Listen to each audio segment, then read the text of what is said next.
2026 வருஷத்துல நீங்கள் முதல்வராய் வருவீர்கள். இது தீர்க்கதரிசனமான வார்த்தை. சி ஜோசப் விஜய் எனும் நான்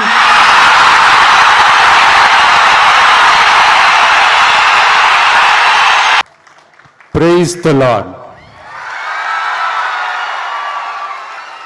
பைபிள்ல நிறைய கதைகள் இருக்கு. அதை படிக்காதவங்க படிச்சு பாருங்க. அதுல குறிப்பா உன்னை பத்தி சொல்லணும்னா, ஒரு இளைஞனுக்கு எதிரா தன்னோட சொந்த சகோதரர்களே பொறாமைப்பட்டு அவனை பாழும் கிணத்தில் தள்ளிவிட்டு அதுக்கப்புறம் அவர் எப்படி மீண்டு வந்து அந்த நாட்டுக்கே அரசனாகி சி ஜோசப் விஜய் எனும் நான்